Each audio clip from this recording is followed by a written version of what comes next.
Hi, friends. Welcome back to Rooted in Rising, where we talk about faith, family, and just real life things here. Yep. And today we're on a roll. We're on the third week with the Build to Lead series, and we decided to talk about faith over fear. That's a big one. Yeah, what does faith over fear even mean to you? For me, it's going to be trust. That's the first word that comes to mind. I don't know. I just feel like that word faith.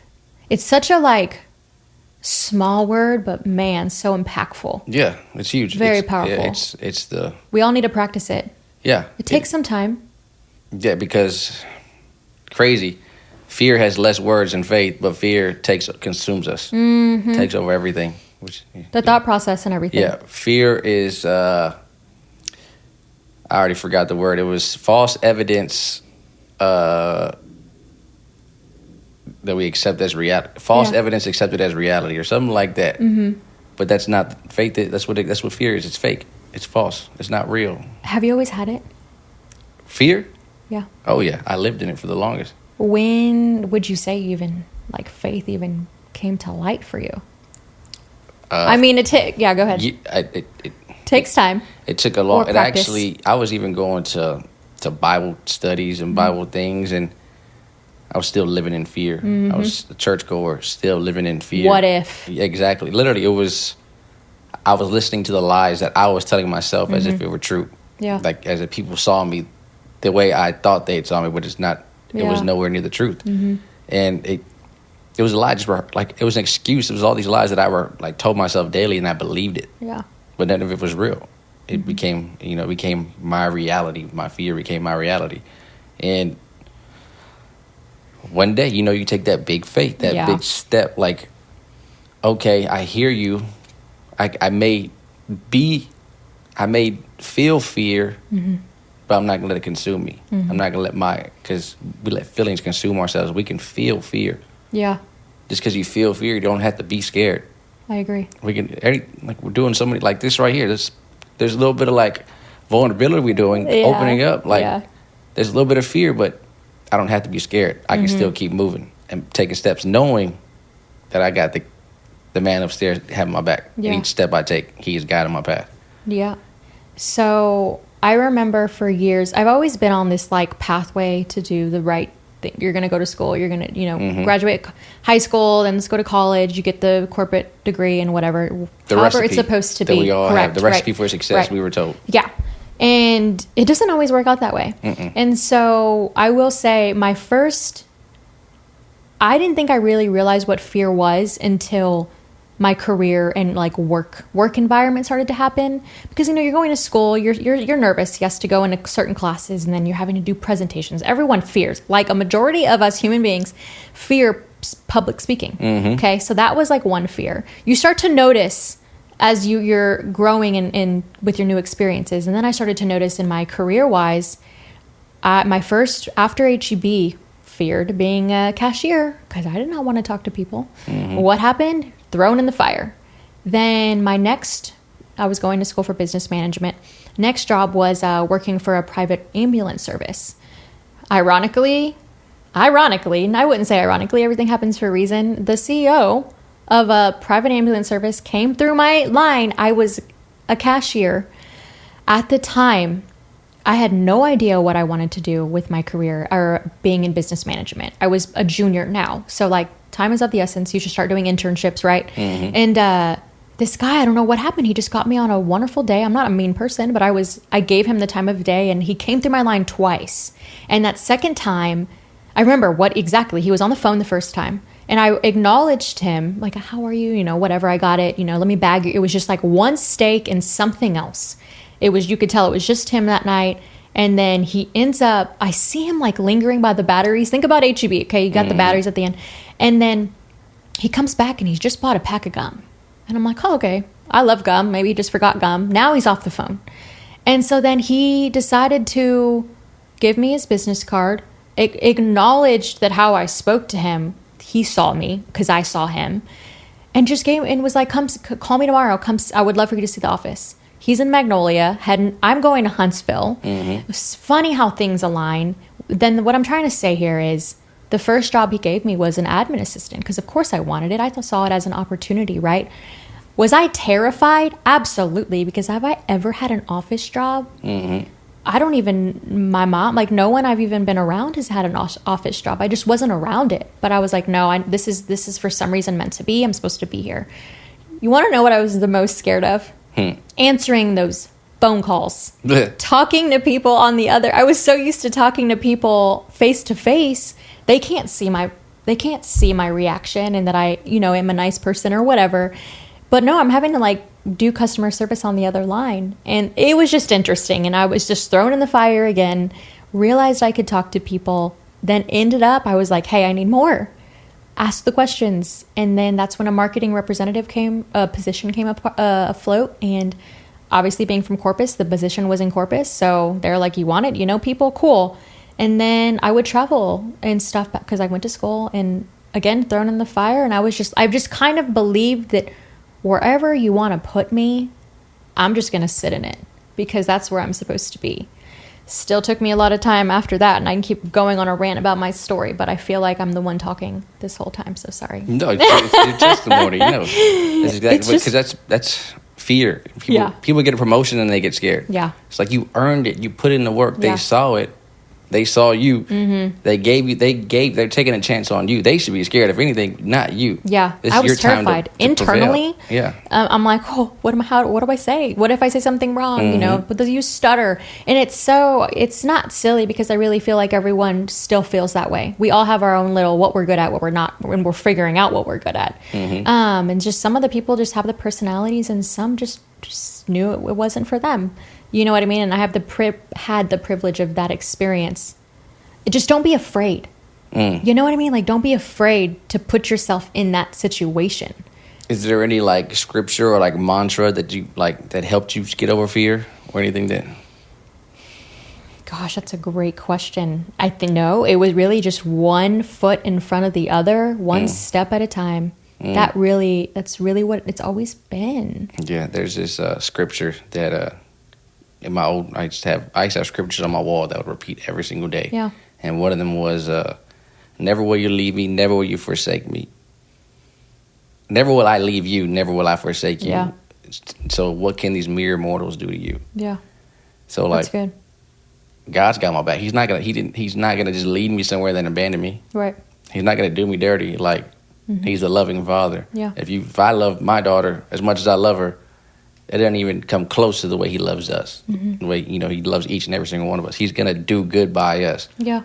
Maybe some things don't go our way, but it's all going his way. And so that was like something I had to remind myself. Like, he got me. And then there's another, like, where Jesus talks about the sheep. Like, does a shepherd go after, he has 100 sheep. One's out. He's going to go get that one. He's going to get you. And so Jesus said, if I got you in my hands, nothing's ever going to take you. Nothing can take you from me. So there's like, to me, it's a reminder, like, I'm good. Yeah. He's got me. So if he's got me, I can take this step. Yeah. If I know that it's right and it's according, I'm not reacting. But if I'm taking this step, knowing that he's blessing me, I'm going to do it. That's kind of how we got our name from Psalms 1, a righteous man, planted by water. But it also says a righteous man is fruitful in every single season. There's no tree, there's no fruit that's here all season long. There's time for oranges, time for apples, time for mangoes. But a righteous man, bears fruit in all seasons. Yeah. His leaves never wither. That means when the winter comes, my leaves ain't gonna fall off. Right. Because God's got me. So that's when I know I'm with him and he's with me, nothing can stop it. But that connection, reading his word is like a charger to your iPhone. It fills you up. The less I read it, I get low. My spirit gets low. That's crazy. My mental gets low, and I start believing the lies, believing in fear. Yeah. And so never will I leave you, never will I forsake you. Yeah. That's something that always gets me going, like, okay, you're not going to do me dirty. You're not going to. There should be. Exactly. Because I used to tell myself lies, like, I'm not meant to be happy. Yeah. I don't deserve this. Lie. Exactly. Yeah. I was literally like, I'm not meant to be happy. I get it. Like, that's just my life. That's just, you accept there's it. Winners, there's losers, and there's me. I'm in there. All right. It's crazy how we think that way. even like on a day-to-day with, when things ruin our mornings, like today, just, how everyone talks about the Mondays. Oh, the Monday can set the tone for the week.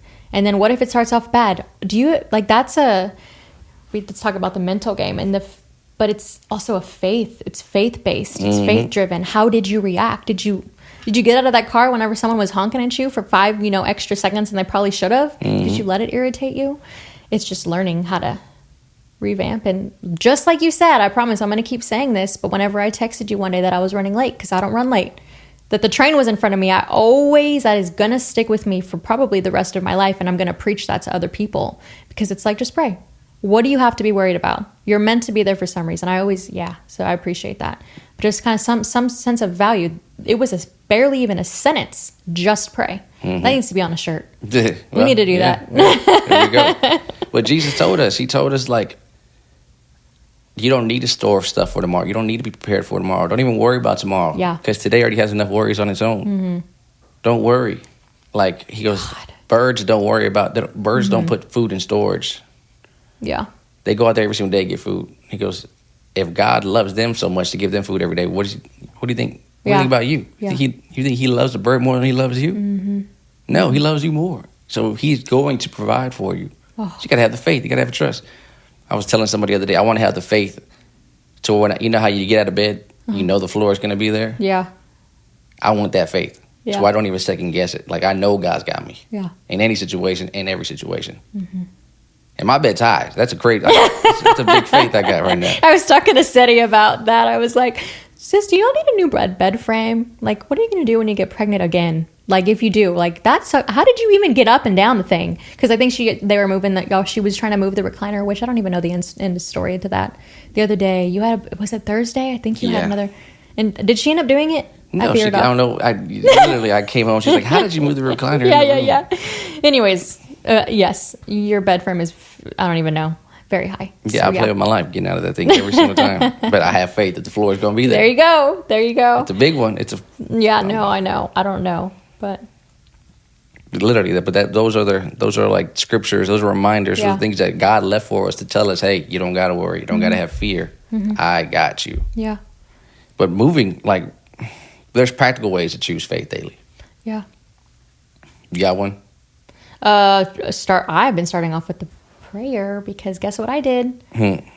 I did do the closet. You did it? I did it. That's what I'm talking about. It last. Good job. It was Wednesday. It wasn't the next day, but it was a Wednesday. Yes. So that's what I have been doing. Also ending my days as well. I think it's nice to be refrained from yourself. Like, be alone for, even if it's for 2 minutes. Set a timer. I've been doing that. That was in my prayer closet last night. And the thing is, I don't even.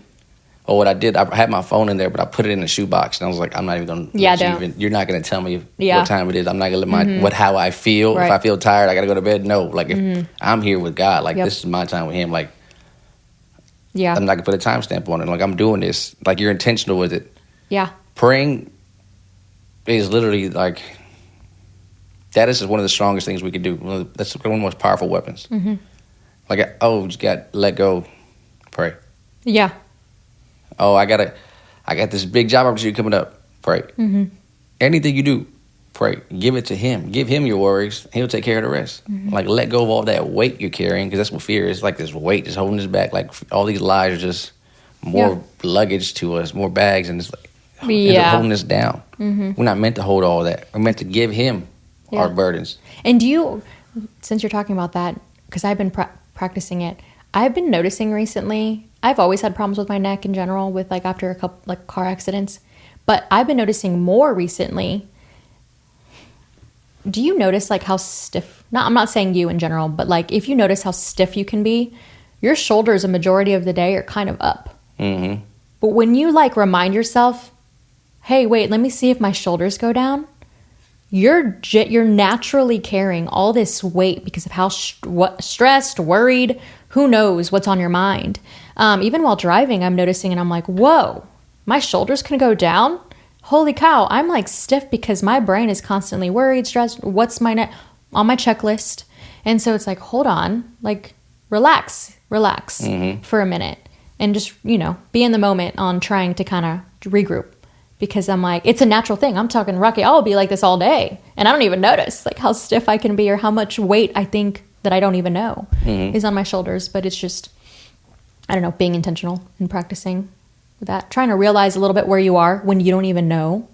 Yeah. Does that make sense? It does. I don't know. Silly. I'm realizing that the older I'm getting because I'm like, why is my neck hurting? I didn't sleep bad. My pillows are pretty damn good. I feel like there should be no reason. Yeah, we're all tense when we don't have the time. Yeah. You don't know you're tensed up. Mm-hmm. And I remember going to the chiropractor a long time ago. Like, hey, loosen up. Like, you're too tense. I'm like, what? I feel tense. Normal. I'm just here laying down. Mm-hmm. No, you're tense. I'm like, okay. Yeah. You don't realize it sometimes, but no, but we let all the noise distract us.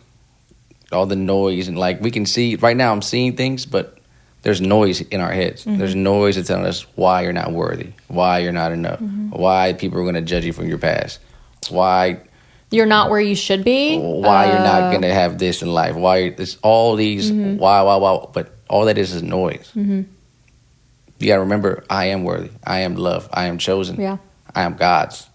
I'm a child of God. As long as just right there, you've already won in life. Yep. Like you've won for eternity. There's no need for all this stuff. It's extracurricular. Once you understand whose you are, then you know who you are. That's where it starts, is knowing whose you are. You're his. You're a child. Like he named you eternity. Like this guy was eternity. He's infinite. When he made the earth, when he made time, that's when we became finite. That's when stuff became finite. The guy who was infinite and before there was no creator, he was just there, came down. He breathed into Adam. But when he did all that, he was intentional knowing Sienna's going to come one day.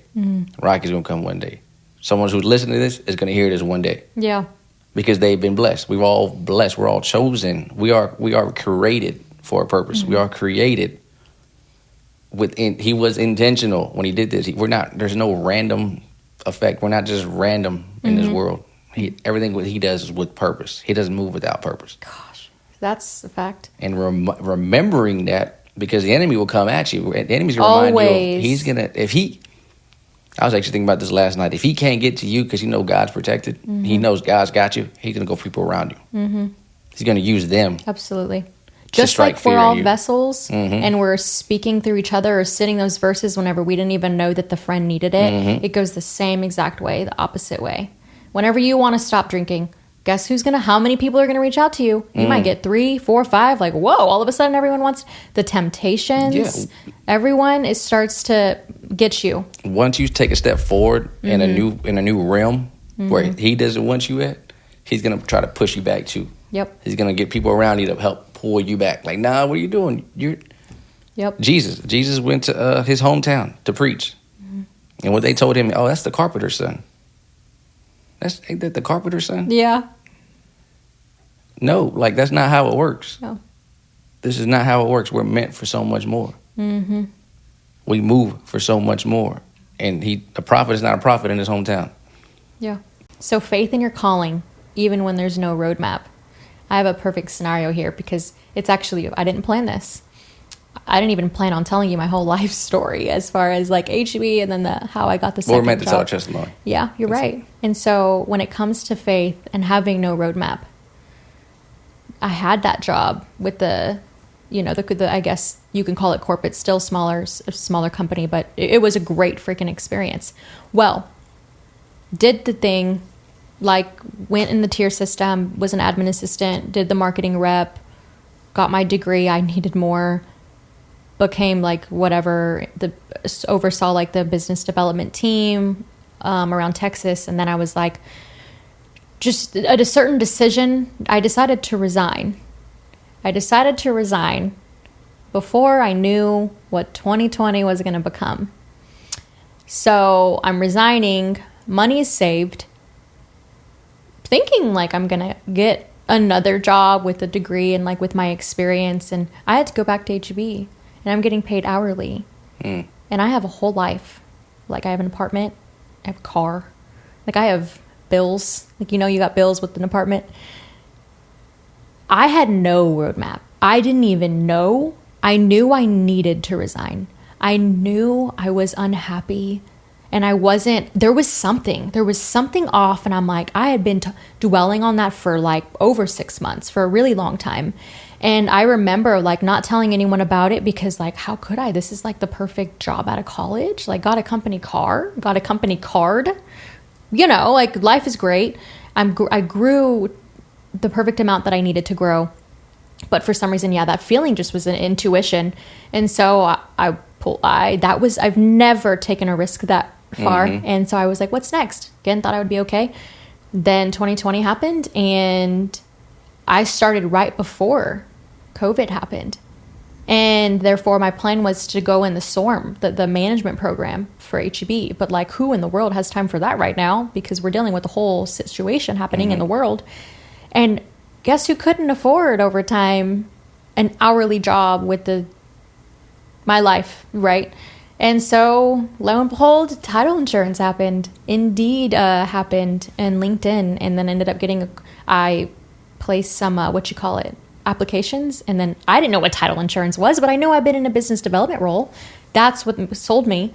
And so that's just kind of how it happened. And I was so worried the whole entire time. There was a lot of transitions that happened, but that's when my mom gave me her Psalms book, something that really meant a lot to her. For years, it got her through a lot. So like she has a whole testimony, and I think really she kind of really led me more like, Sienna, she lectured me in the right way, in the correct timing. And so she had things she gave you a roadmap. Books. She gave me that book. And so that's what happened. I remember being in that apartment, and I was like, I got to recite these. I got to remember these. And so that's just kind of what happened, and things started falling into place how they needed to. But again, I just trusted the situation, and I trusted my heart and my gut feeling that no, Sienna, for some reason you're not meant to do this. I don't know. You're not meant to be here. Just make that call. And so sometimes you have to. And luckily, thank God I didn't have a family or anything, but I mean, still, I kind of did at the time. And so it's just, story keeps going. But I think that's what helped instill. How old was I then? I was probably about 22, maybe 23. Young still. But I still feel like older. If anything, let's be honest. I think I regret not having faith, not having God in my younger days. I wasn't around it enough. I was around let's go to Catholic church and like, you're doing the deeds, you're doing it, you're showing up, but I didn't know how to listen. I didn't know how to be present and listen. And so that's what I was missing. I'm a very, I want to know what you're saying. I got to connect with you, right? And so then around that age, that's kind of whenever, honestly, reading the Psalms that were layman's terms to me that I could understand and I could remember now. Like, the Lord is my shepherd, I shall not be in want. Like, there's just like things that I can say now. Anyway, sorry, I'm going intense with this, but that's just where it happened. That's where my journey started. And then over time, things keep going, and then your faith, you gotta have the faith. And so the trust is here. Yeah. Well, you said a Psalms book, and then you just said the Lord is my shepherd, and we're talking about fear, faith over fear. Even though I walk through the valley of the shadow of death, thy rod and thy staff comfort me. You got my back. Yeah. Even though I'm going through literally darkness and death, not knowing where each step is even taking me. Yeah. You got me. Like, you got my back. And you were talking about your story, how you had no roadmap. It reminds me of Abram. And God called him to do it 75 years old. Him and his wife were 70, 75. They had no kids. And he wanted kids. Yeah. And God said, Abram, leave your town where you lived at, where your whole life pretty much. Yeah. Leave there. You're gonna go somewhere else, and you're gonna have kids. I'm gonna give you children as they're stars in the sky. You're gonna be a father of nations. Dude, 75 years old. Okay, all right, God, I'll leave. So he left. He took his wife, he took his nephew, and they left. Yeah. And 20 years go by, no kid.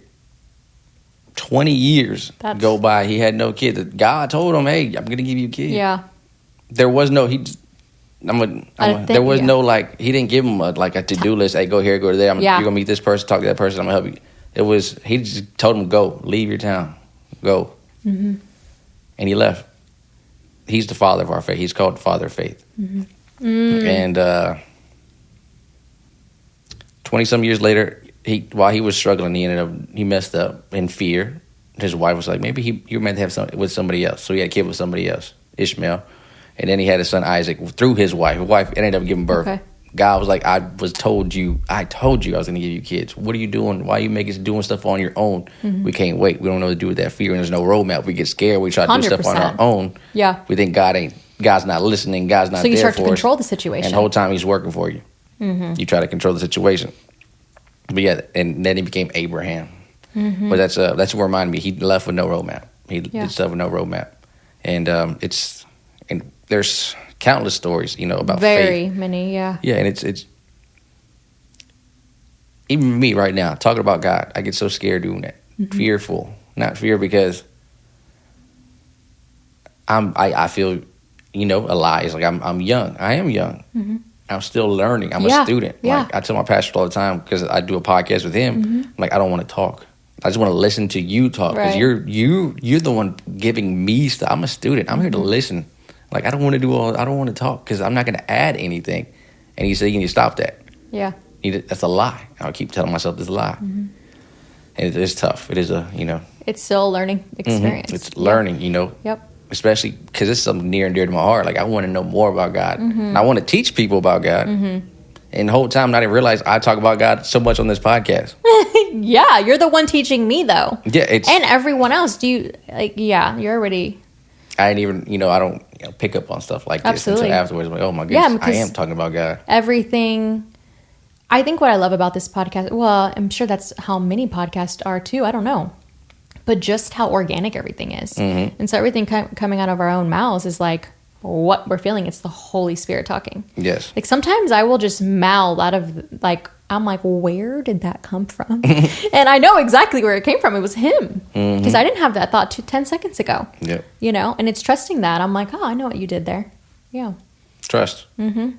Trusting in him. Trusting in the process. Trusting in this period of where there's no roadmap, or trusting in like, okay, the enemy says I'm this, but you said I'm yours. Yeah. You said I am enough. You said I am love. You said, reminding what your lies you're hearing. Yeah. Speaking what God says. You are created for a purpose. You are meant to do this. I have blessed you. You got through this already. Why is this going to stop you now? I didn't take you out of that just for you to stop right here. Yeah. There's so many times where I thought that, like, oh, God, you got me through this. Absolutely. But this is what's going to take me out. Yeah. This was supposed to take me out. No, never will I leave you. Never will I forsake you. Never will I set you up for failure. Yep. Never will I set you up. Never will I. He's perfect in every single way. And so especially when you're a leader, like it's hard to move. You're the one taking steps for your company, for your whatever it is you're doing, your family. You're the one having to lead the way. But you're also following him. Yeah. You have a thought. When the Israelites got freed from the captivity in Egypt, they followed a cloud.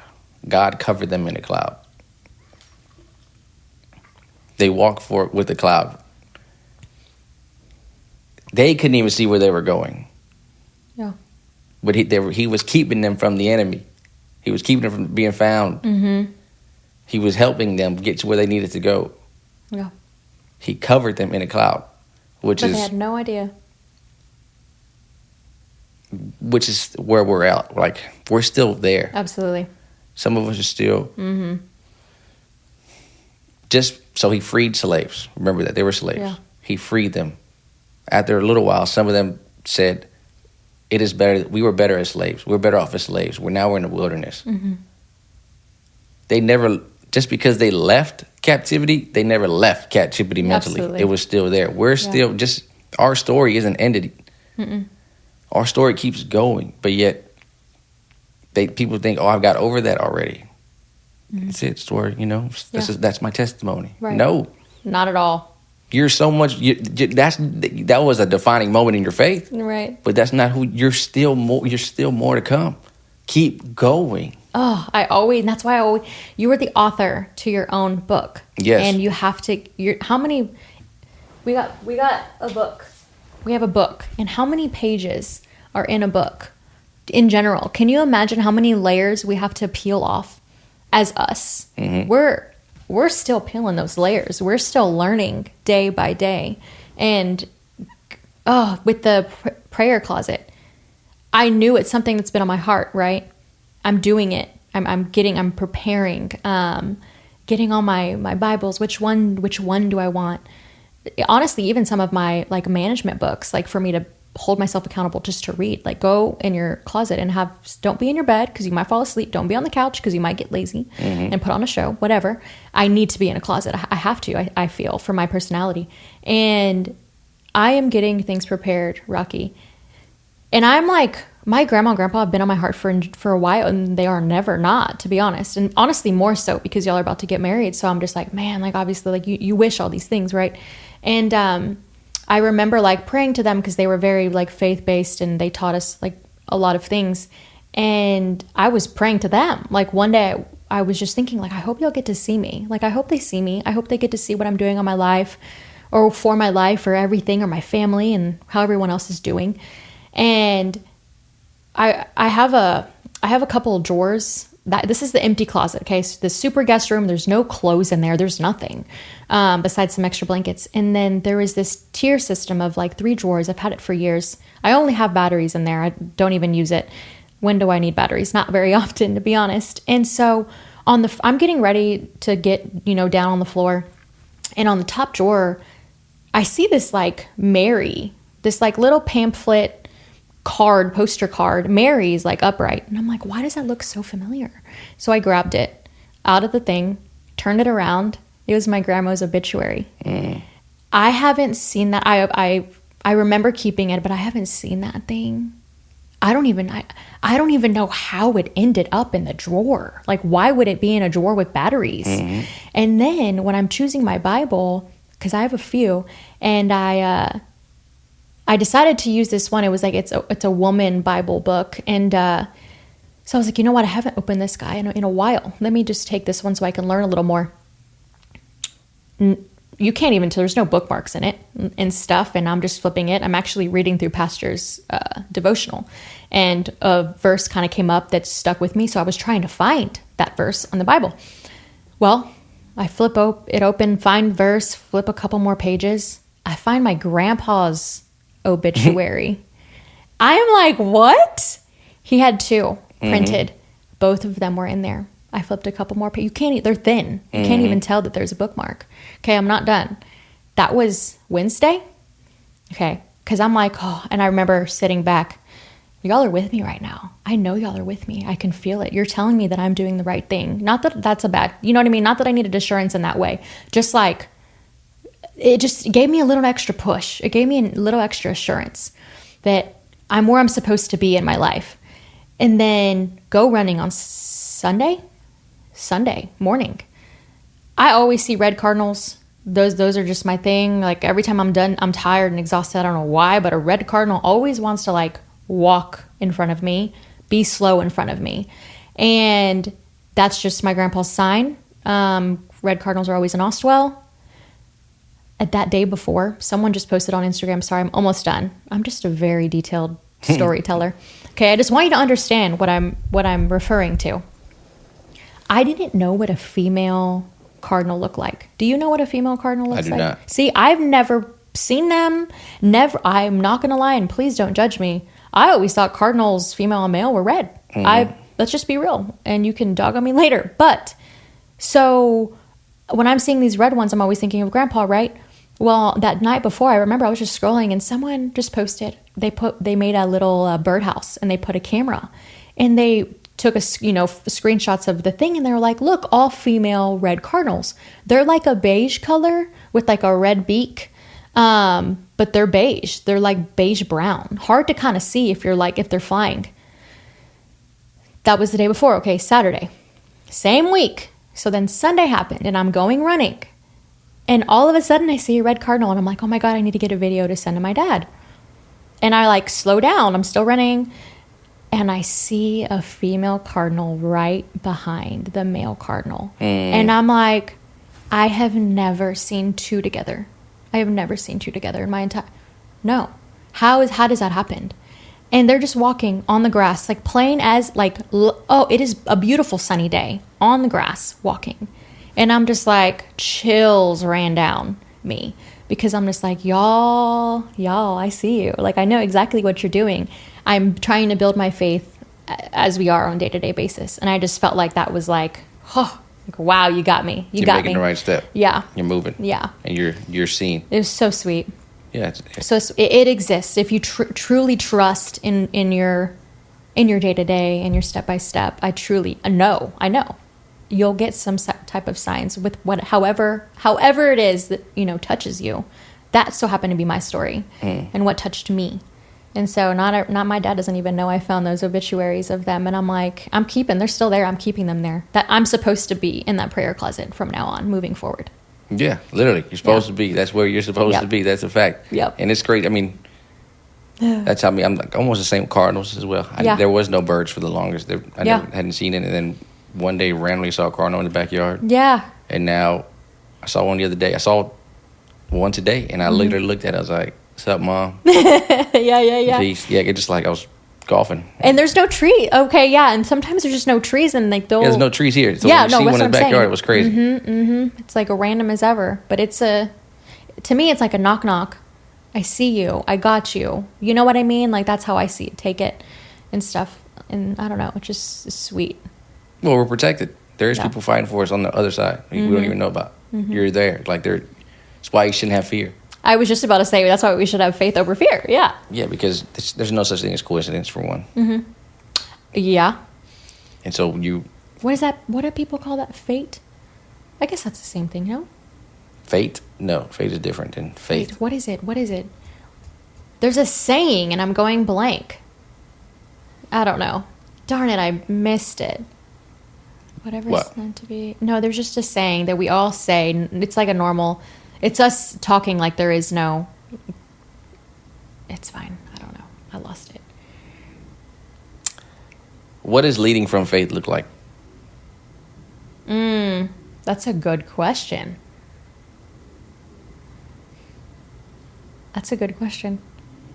I would say for leading from faith, trusting the process, trusting in the Lord. Yes. Gosh, it's so fun. Because that also comes with your decision making as well. And I really feel like it comes with your ethics and your morals. So whenever people see you do the right thing, not take, you know what I mean? I'm going deep now. Well, that's literally, yeah. Because I'm talking work life, because that creates an environment. I wouldn't call it slacking off, but whenever morally you steal, you know what, you talk bad to a client or something. I really feel like whenever you have the Lord in you, you have something that's like restraining, because you have that, like that faith, that desire to like hold back, because you know they might be going through something. The empathy, it's just so different to have that trust, because you know it's going to be okay. They just had a bad day, you know, and it's just being that example as a leader is contagious. Everyone's gonna, seek off of that, and it's important. I feel, because that's long term in a company and environment. You know what I mean? With your employees, you're setting the tone, you're setting the standard as well. Faith is contagious. Yes, you gotta have faith. It's like having COVID. COVID's contagious. I'm gonna give it to this person. I had the flu. I'm gonna give it to this. Faith. No kidding. Make your faith contagious. Yeah. Give somebody faith. Yes. Remind them. You're right. It's gonna be okay. And it's like like you said, whenever you are sick, people want to stay away from you. No, having the faith draws people in. It's just different. It's a different type of energy. People it's like an aura. I've had people say like, oh my gosh, like in general, or you can just tell from other people, like their presence. As we talked about, being lit up. You can tell the lights in certain rooms. I was talking to someone the other day. They recently lost a brother, like a month and a half ago. And he has, he got faith. Yeah. And he's not, I mean, he was going through it, but he has faith. So he's not going through it as, someone who doesn't have as much, or someone who doesn't, Right. He's struggling because his brother's only 40. He's only like 38. So they're not old. It was random, out of nowhere. Literally out of nowhere. No one saw it coming.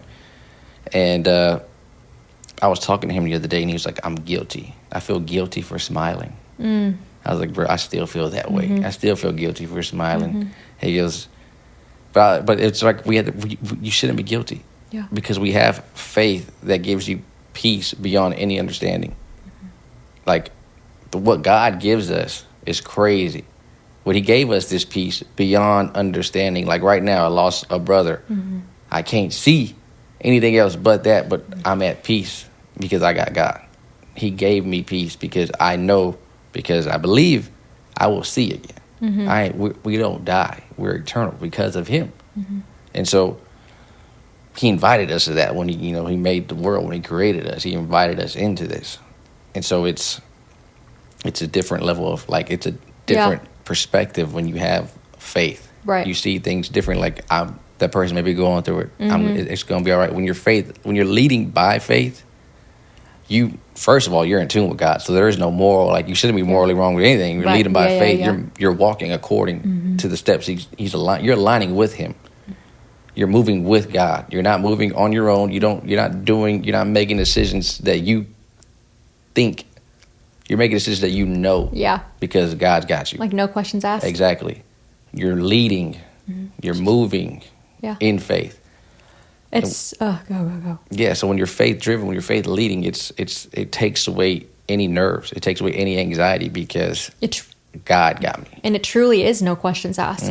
It's truly like this, like, sense of push, as in, like, of direction. And we don't always have the direction, but it's still trusting that you're going to get there. He's going to put you indoors he's going to put you in rooms you never thought of.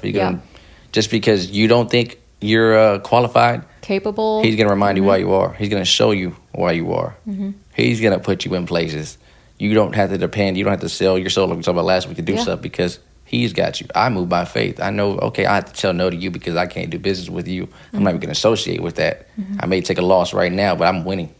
I'm going to win in the long run. It's a marathon. Yeah. Not a sprint. Yeah, exactly. Moving by faith, you understand it is a marathon. Yeah. Abraham waited 20 years. 20-something years to have a kid. 75, 95 years old when his wife gave birth. We need to get there in, like, this society, because half of us don't even have that amount of patience, because that's where that's where human beings feel like we can control everything, dictate everything. That's the thing. We have this false reality. We have this lie to us that we even think that we have a little bit of control. It's a lie.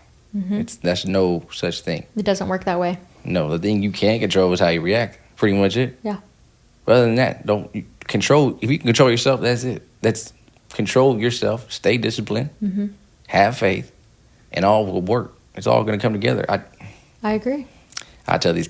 This is not good, but there's just kids that I mentor, and how to get girls. It was one of the biggest questions they had. How do you get a girl? Yeah. I was like, let me tell you right now how to get a girl. Go to school, read your book, go home, work out, and read the Bible. If you get educated, if you get in good shape, and you got a good spirit on you, they're going to come to you. Yeah. You can understand. Huh? That's good. Well, I don't want to tell people how to hit on it, but how to get a girl. That's how you do it. I mean, it's a realistic You educate question. yourself. Yeah. Train this muscle. Get your head right. Then train your body muscle, and read a word. When you're doing all that with all your mind, body, and spirit, right, is in line. They're going to come to you. Like, faith is contagious. Yeah, you're going to be contagious. Absolutely. They're going to be around. People are going to want to be around you. Like, no, if you're not trying to please nobody else and just do you. Yeah. Game over. Do it for you. First. Yeah. Do it for you. Yeah. Literally, you got to sacrifice your life. You got to give your life to God. You got to sacrifice who you are today. Put that old person on a cross. That person's got to die. The person that has to drink alcohol anytime something happens. I got to smoke some weed because I'm going through it. Oh, I got to do this right now because nothing else is working out. That person has to die. Yeah. You got to put that person to rest. There's a cost to this new life. There's a cost to following Jesus. He wants to take the stuff that you think you need away. You got to put it away in order to walk according. I'm speaking to myself. You got to put it away and throw it all away. Yep. Literally any. At church the other day. I'm sorry. Now we're going on a tangent, but at church yesterday, Pastor, there's something happened to somebody at the church, and they ended up. I don't know too much detail. All I know is somebody was a murderer who gifted some people some stuff. Okay. bad stuff started happening to these people. One of the lady woke up middle of the night. She's blessed lady. She's definitely woke up in the night, felt the urge to burn everything that person ever gave them. Wow. Burned the whole anything that person gave them. They burnt it because too much of bad stuff had been going on for a week, and they just recently found it. So they burnt everything. You got to let go. You got to burn everything. Yeah. And that's biblical. I mean, it's a line with them. There's Saul. I'm not going to go into the story, but look up Saul and his story with the Amalekites. He didn't burn everything. He didn't do what he was told to get rid of that whole thing. Any evidence. If you keep stuff around, guess what? You're leaving that door open. Absolutely. That temptation. Temptation or anything, whatever it is, you're leaving that door open. You're not ready to shut it all out. You're not ready to give 100% to God. You're not 100%. Yeah. You're not all in. Yeah. You got 1 foot in. Exactly. 1 foot out the other. Goodness. I'll just tell you my testimony after this. Okay, I can't wait. Ooh. We are paused, but I guess how to inspire trust in God. Yeah. That's where we're at. Even if, we're still learning too, of course. We're still learning, but I really truly feel practice the word trust. Practice the word when you get flustered in a moment. Whenever you're in I really like to use the roads as examples because I try to this is what I tell myself, okay? You're trying to be somewhere, but you end up being there's a car accident up ahead. I feel like maybe I shouldn't have been on that road 10 minutes up ahead. Maybe that would have been me. Learn how to navigate different ways as to why you're in the situation you're in. It could, when someone cuts you off, maybe they have a dying family member at the hospital. What if it was your mom, right? Just trying to give yourself more empathy, more just integrity. And I really just feel like, building that trust. You're supposed to be there in that moment for a certain reason. Trust that. Once you trust that one little thing, I just feel like once bigger things start to happen, you'll trust it a little bit more. But you have to keep practicing that. One thing that's been working on me, I'm not gonna lie, is trust, and it's not even on type of fear. My trust in God lately has been with tithing, with donating my money, and it's not like I don't do it. I do it, but I do it how I want to do it. Yeah. Like, hey, because I know Pastor Percy. I was like, hey, what do you need? I'll get it. Like, I have that. It's weird. Yeah. But it's crazy because, like, everywhere else, you go to a restaurant, you go to a nice restaurant, you pay them after you eat. You pay them to eat good food. But for some reason, when the church brings up money, we all lose it. It's like, what are you doing? You just want our money. But, like, this dude gave you life-saving advice, life-changing advice. He's trying to help kill the old you. Free life. There's no better restaurant than Jesus. There's no better place. There's nothing better than Jesus. And this guy is helping. He's giving you things right now to help build that stuff kill the stuff that's attacking you. Giving you seeds to take for the whole week. Because he does it once a week. Yeah. He's giving you seeds. And then when he asks for money, I knew it. This guy just wanted my money. But they work off of donations. They don't work off like... Yeah. Imagine if you did go to church and they gave you a bill once you walked out the door. Like, all right, look, he gave you the word, that'd be $50. That's no kidding. That's scary. But the things that they're doing is to help other people. Like we have at our church, we have a school for one. Yeah. We also have the doctor's office for people with low income. Like we're actually helping people, but no matter what, if they ask for money. Yeah. But I am like that. My trust is. I'm having to trust in God. Like, look, I know I got this money. I finally got this money. I got paid. But before I do anything, I got to give it to you because you're the reason why I got it. Yeah. I got to remind you of my trust. Right. How much I trust in you. Like, look, you gave me this, but I'm giving something back. I'm giving my 10th back because I know where it came from. My trust is in you. So I have like a...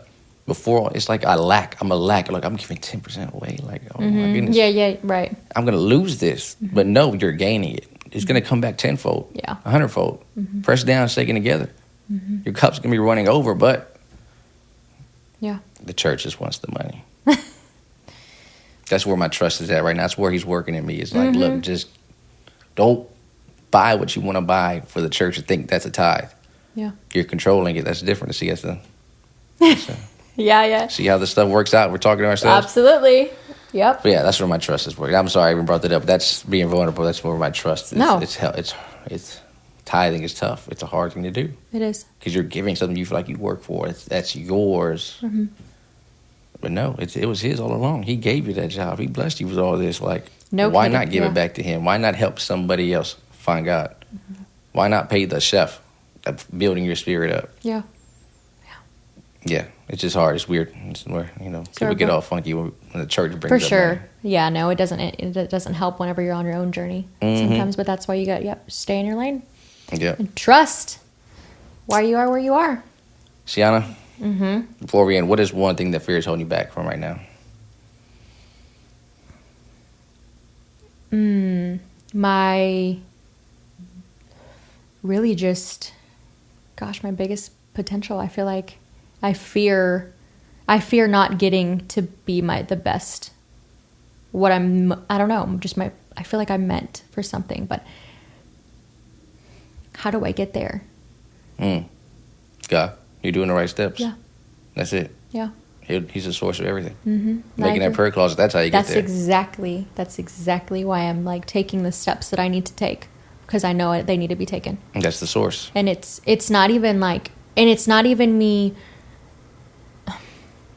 I shall not be in want. Mm-hmm. It's not that I'm wanting something. Do you never hear that? Mm-hmm. Like, where don't just pray whenever you need something. Whenever you want something, pray and thank him. Mm-hmm. That's also what I'm doing. I'm like, I need to do this on a day-to-day, twice a day. I love the evenings for me. And so I feel like I'm doing the right thing. I know I am. Trust it wholeheartedly. What about you? There's a few things that fear's got me. But for one is, like I said, speaking like about God, about stuff. That's like that my lies that I'm telling, my fears trying to tell me why I shouldn't, trying to tell me why you can't, things like that. But no, like I'm battling it. I'm stepping back. I'm pushing with faith. Like, I got this. Yeah. And so, it's that. Mm-hmm. It's a constant. It's every week. I'm like, man, I'm about to. It's fear. Yeah, trusting that everything doesn't come out. Do you have any? I fear stuttering on this. I fear pausing and not knowing what I'm going to say. I feel like you got to trust. I mean, I know you know who you are and everything, but like, no, Rocky, you better freaking speak on that podcast. Yeah. Work on it. Just work on it. One sentence at a time. There you go. That's a bold step I can take in faith this week. One sentence at a time. And then your bold step is keep going in that prayer closet. Mm-hmm. Yep. What about for the listeners? What is one bold step you guys can take in your fear this week? Yeah. And move in faith. Just one bold step. Mm-hmm. Hone in on it. Think about it. Choose it. Yeah. I mean, you can journal. Yes. Prayer closet. Mm-hmm. We got to put something on these devotionals somehow, because that devotional is really firing me up, and so is that new book. Like, those feel like those are weapons. Those are tools for us I'm excited. To use for our advantage. Mm-hmm. We just got to do our own at one point. Yeah. And have a conversation. Yeah. Just like we did here. Mm-hmm. Mm-hmm. You got anything else? No. Sure? Positive. All right. Yep. All right, y'all. We'll tune in on the next one. The last one. Oh. Stay tuned. We got episode 4 coming in next week. We'll see y'all there.